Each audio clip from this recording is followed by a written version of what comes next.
much appreciate your being here with them this afternoon. In times of loss, nothing is more comforting than the presence of other people. So your being here means a great deal to the family. Adonai ma'adam v'teda ehu ben enosh v'tashvehu. O Lord, what are we that you are mindful of us? What are we that you have regard for us? We are like a breath, our days are like a passing shadow. We come and we go like grass, which in the morning shoots up renewed, and in the evening it fades and is withered. You cause us to turn to dust, saying, return, you mortal creatures. Would that we were wise, that we understood where we are going. When we die, we carry nothing away. Our glory does not accompany us. Our power are to behold the upright. They shall have peace. The author of the first of the Bible's 150 Psalms reminds us in language both poignant and succinct the nature of the good life and the fruits of that life. Happy are those who have not followed the counsel of the wicked, or taken the path of sinners, neither joined the company of the insolent. Rather, the teaching of God is their delight, and they study that teaching day and night. They are like a tree planted beside streams of water that yields its fruit in its season, whose foliage never fades and whose fruit always flourishes.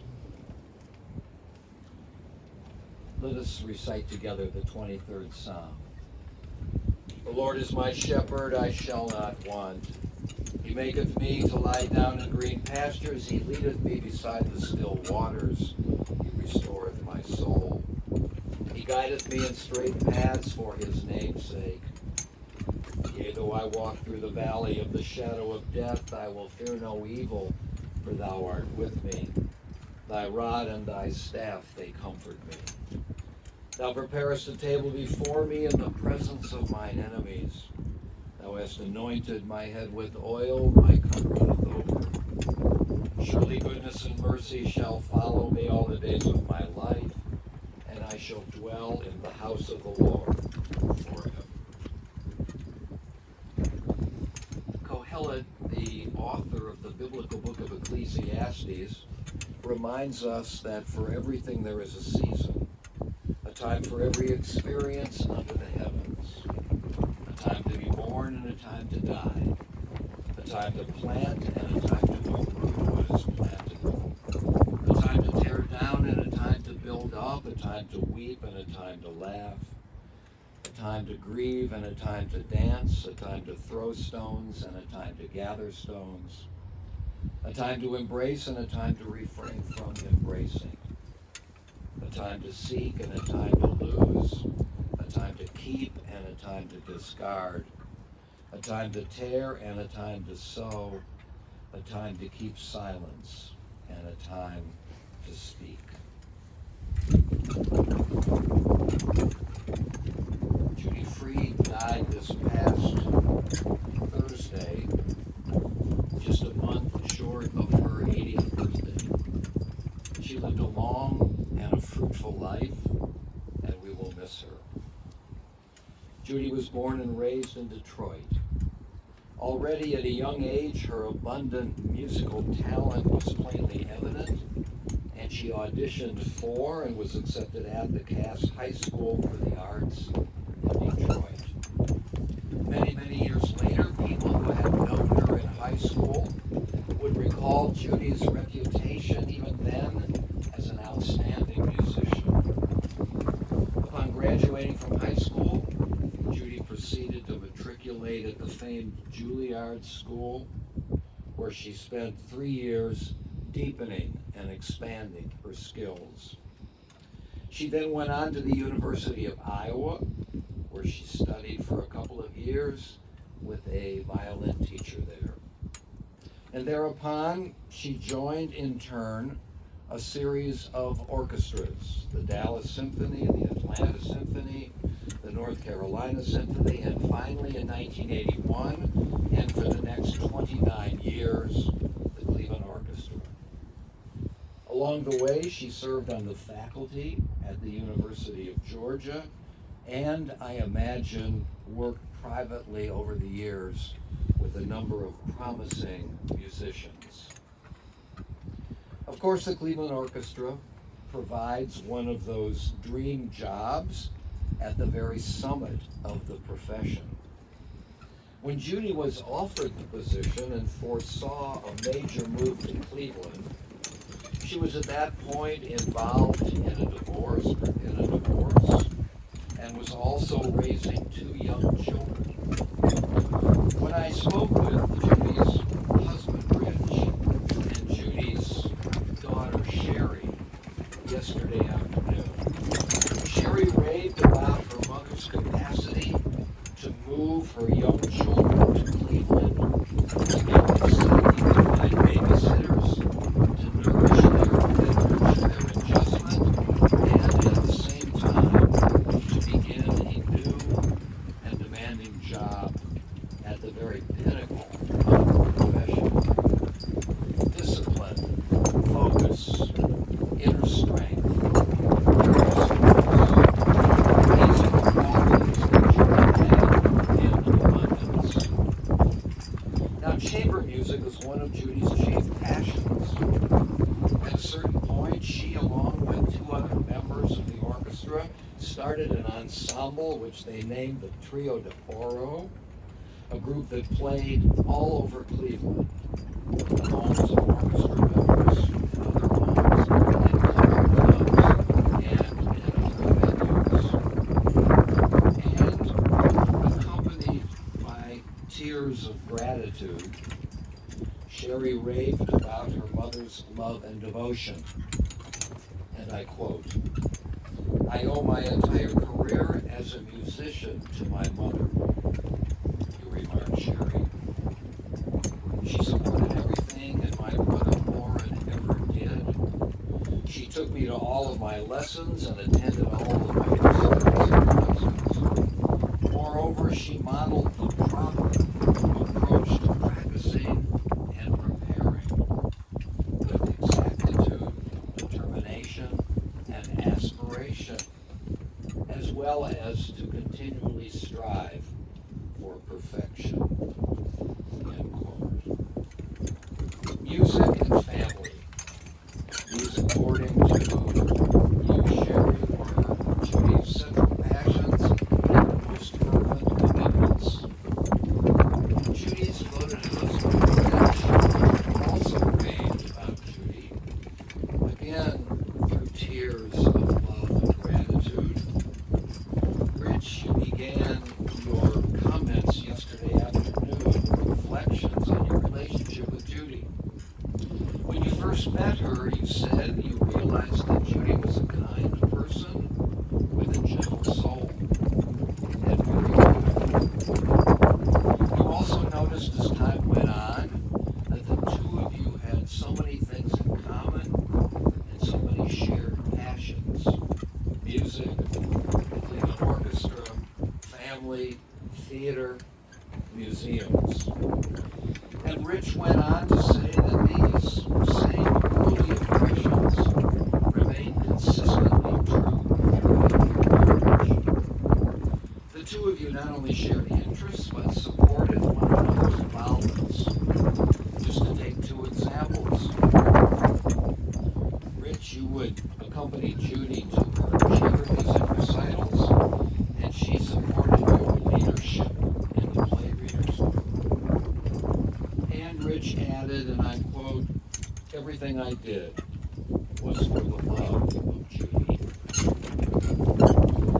Now, one of Judy's chief passions was, again, Rich, in your words, little people, and especially now her own grandchildren.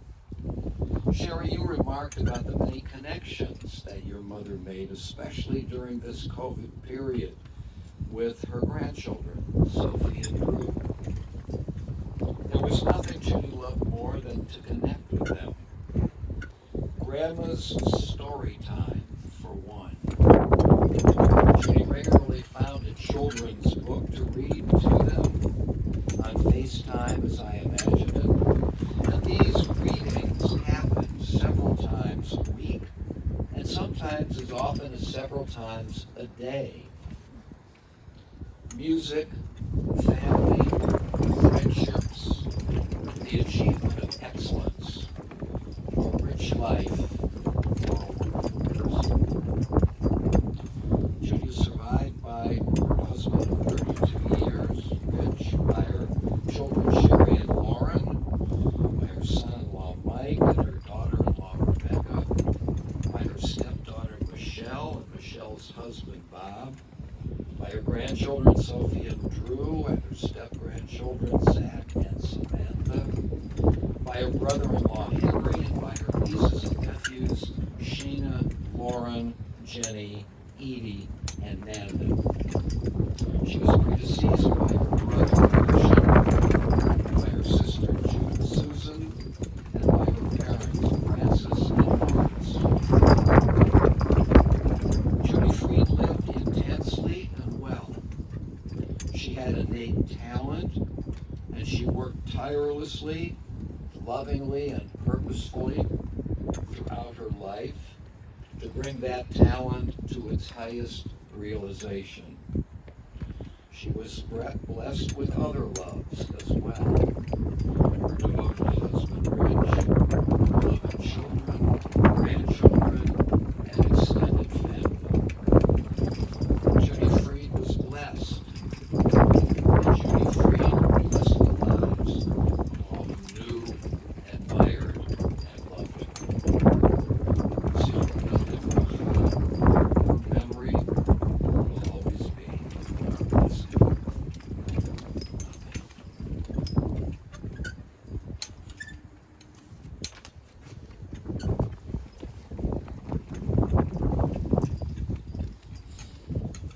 And I want to call on Judy's husband, Rich, to make a comment or two.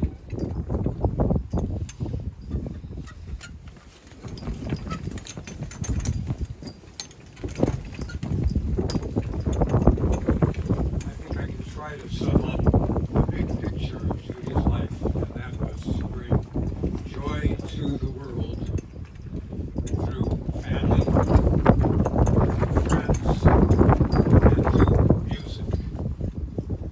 And she hit the ball right out of the ballpark. That's a one sentence broad summary. Thank you.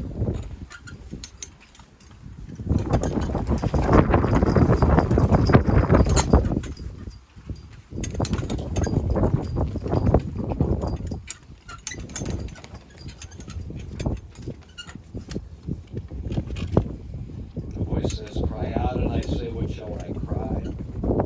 All flesh is grass, and its beauty is like the flower of the field. The grass withers, the flower fades when a wind of the Lord blows upon it. Surely the people are grass. The grass withers, the flower fades, but the word of your God shall endure. Hatzor tamid ba'olo ki chol drachav v'shmat.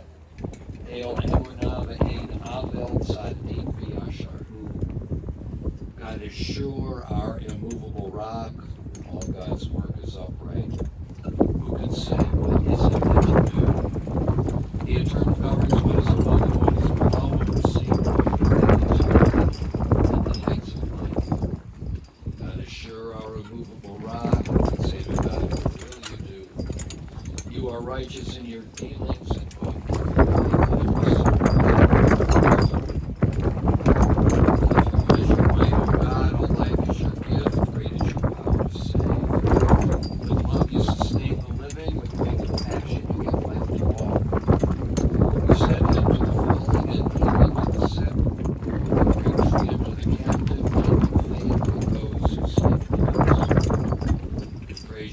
Who implants eternal life within us.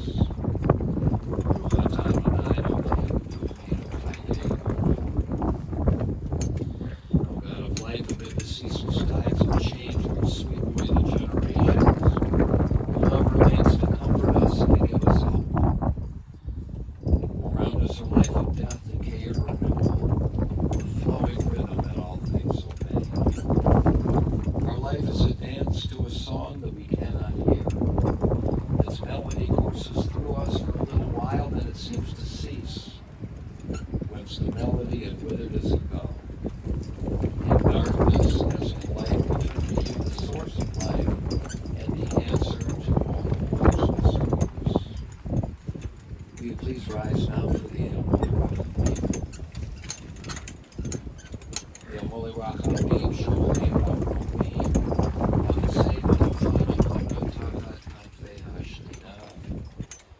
Kedoshim Utahorim Bezohar Harakia Masirim Nishma Yakirenu Shahachala Olama Ala Rachamim Yasirah B'Sefer Nafalo the Yitzhor B'Tzra HaChayim Et Nishmata Adonai Unacholet Ha'U'Noach Eternal Spirit of the universe, grant perfect rest in your sheltering presence to Judy Free, our loved one who has entered eternity. O God of mercy, let her find refuge in the shadow of your wings, and let her soul be bound up in the bond of everlasting life. God is her inheritance, may she rest in peace, and let us say together. The dust returns to the earth as it was, the spirit returns to God who gave it. It is only the house of the Spirit which we now lay within the earth. The Spirit itself cannot die. Receive in mercy, O God, the soul of our beloved departed Judy Freed. Grant her that everlasting peace which you have prepared for us. Though no human eye has seen, nor ear has heard, nor mind has grasped it, still it is our sure inheritance and our everlasting portion. O God, help us to understand that grief and love go hand in hand, that the pain which loss inflicts is a measure of a love that is stronger than death. Though we cry in the anguish of our hearts, may we know that our Comforter is near, and may we cling unafraid to the trusted hand. In this spirit, O God, do we commit all that is precious to us to your keeping, as we now repeat the words that have been handled by our generations. I'm glad to introduce Judy's nephew, Lauren Shevitz, who is going to sing the Kaddish for us.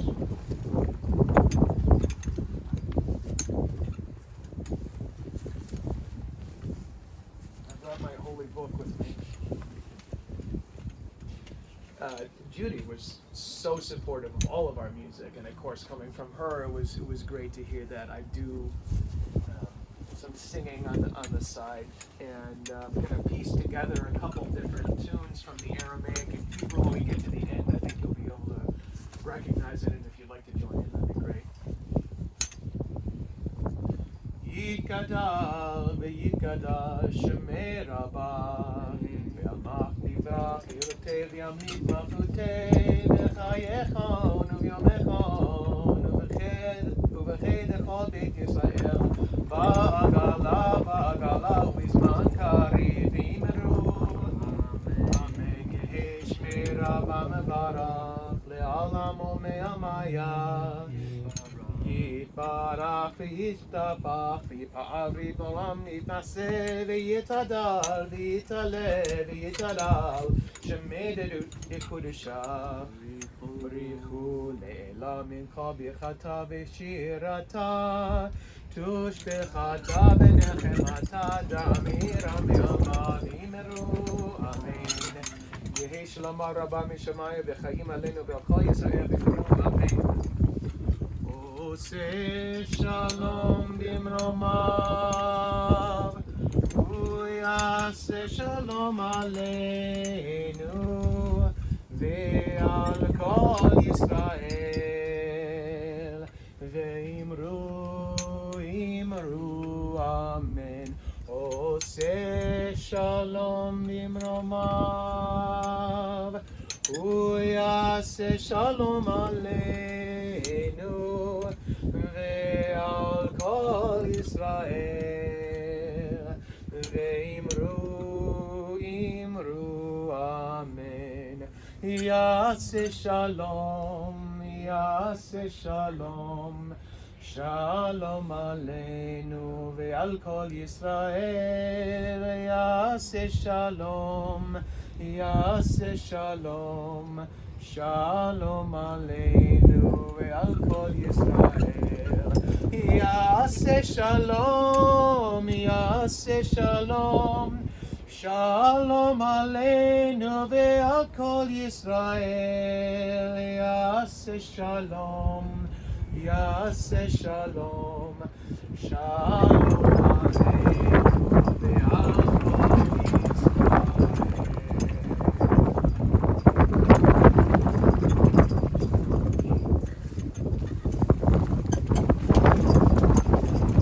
Wonderful way for Laura to honor his name, man. Thank you so very, very much. And so some peace and peace of God, comfort all the bereaved among us. Let us say together, Amen. And to the family we now say, may God console you and go forth in peace to life. Amen. As we close our service, I would ask the family first to step forward and to place a shovelful or a handful of dirt on the casket. Then others who might want to participate in this custom would step